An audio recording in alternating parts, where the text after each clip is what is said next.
If I was Ngannou, I would tell him, you're going to make so much money in boxing. Yeah. And I think he might be able to beat them all. I think he's that good. I think he's that much of a freak. He won that fight. They know he won that fight. He won on one judge's scorecard who was honest, and I think the judge only gave him one round, where I think he should have given him two. Should have won by more than 1 point.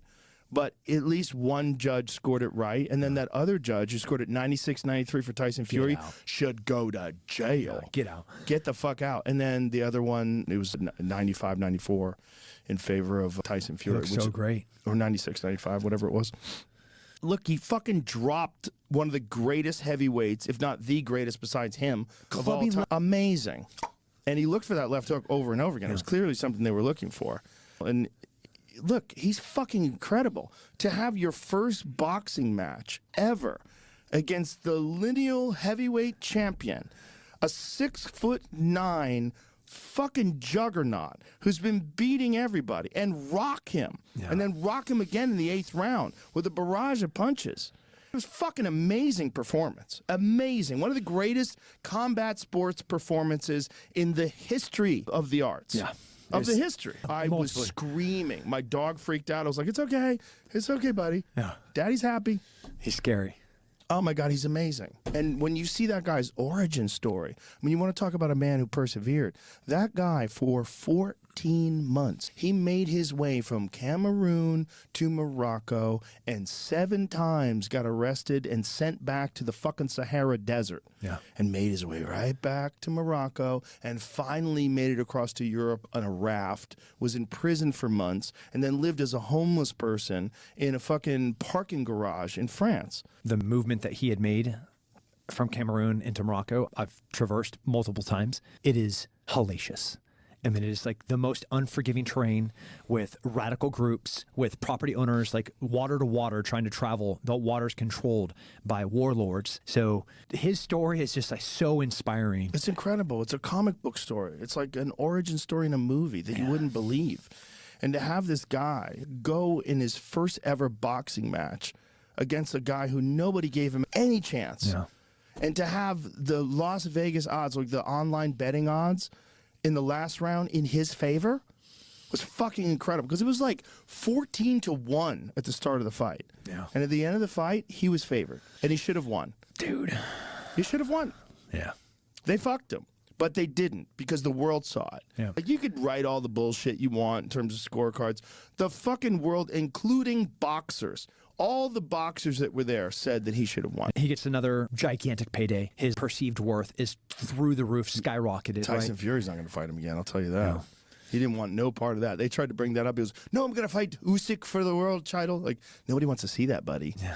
Nobody wants to see that. But PFL, who are they going to put up against Ngannou? I don't know. If I was Ngannou, as much as I love watching him fight MMA, I would tell him, you're going to make so much money in boxing. Yeah. And I think he might be able to beat them all.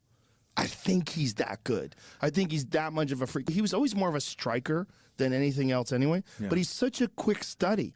If you look at the fight with Cyril Gane, he beat Cyril Gane with grappling with a fucking completely blown out knee. Yeah. He took an never immense really chance. grappling. Right. Like, he's never has been a grappler, has no real background in grappling. Right. And then he goes and out grapples a guy that has been doing this for a long time. He's incredible. And the fact that he gambled on himself, he vacated the UFC heavyweight title, which is the most prestigious title in all of combat sports. You can say anything you want about the world heavyweight boxing champion, but everybody fucking knows that the world heavyweight UFC champion will fuck that dude up in a real fight.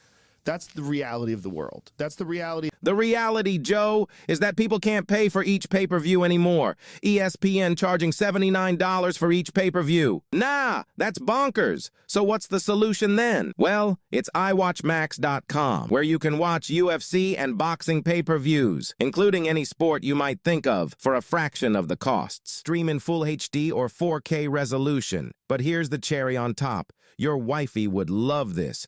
You'll also get free access to all the latest movies and TV shows. It's like having Netflix, HBO, and sports all in one single place. So what's the catch? Well, you need to qualify to get into iWatch Max. Only a select few make the cut. If you wanted to be among the few we accept, You need to take a quiz on our website. The free access to movies will be limited to the first 1,000 orders only. So what are you waiting for? Scan this QR code or go to iwatchmax.com to check if you qualify. Everybody knows that, especially everybody who knows. He's the baddest dude on the planet. He's the baddest dude on the planet.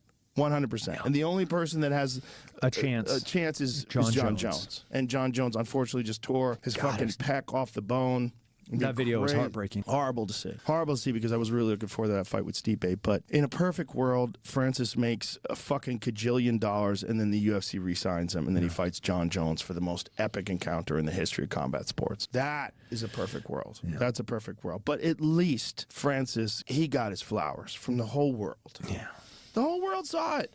You can fucking lie all you want. You could have your bullshit scorecards. You could have your paid-off judges. You could have your corruption. You could have your nonsense. Everybody knows what happened in that fight. And what happened in that fight was Francis Ngannou beat the best heavyweight boxer maybe ever. Maybe ever. Right. And then what happens if he fights all those other guys? What happens? That motherfucker hits so hard. And I was always wondering, like, how is his power with the big gloves on? Well, we fucking know. Yeah. We fucking know. The look on Tyson Fury's eyes when he went down in the third round from that left hook, he was like, oh, Jesus. There was not a lot of ass behind it. He hadn't stepped into it. He didn't turn his shoulder over. He just hit him with a hook. Yeah. And it put him all the way to Queer Street. Yeah, he was on Queer Street for sure. And there was a moment in the second round that I yelled out. I was like, oh, he hurt him there. In the second round, there was a moment in the clinch where he hit Tyson Fury with an uppercut, but then the commentators didn't even notice it. He hit him with a right hand over the top. And the right hand was a short clubbing right hand. And you see the look in Tyson Fury's eyes where he's like, Jesus, that power is fucking extraordinary.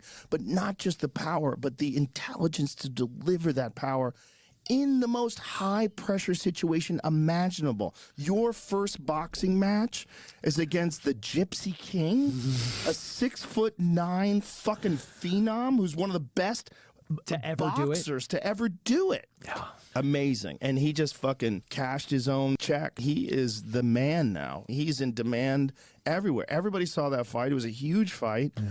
And now they're talking about him fighting Deontay Wilder. They're talking about him fighting some other people. Anthony Joshua stepped up. Whoo! Yeah. I love pugilistic sports. Even UFC, the past, not the most recent card, but 3 or 4 of them this year have just been dynamite. Tons of finishes. Dynamite. Watching Sean Strickland, his rise, and crazy, like beating what I thought stylistically to be a very hard matchup. God, I love martial arts. Another thing that I wish every single American would pour themselves into. Yes, because it is the reward that you get from it is. Everybody wants to talk about the bullying crisis, but the counterintuitive solution to the bullying crisis is teach bullies how to fight. Do you think Francis Ngannou's a bully? He's not. He's a very nice guy. All the most savage dudes on the planet. The nicest guy.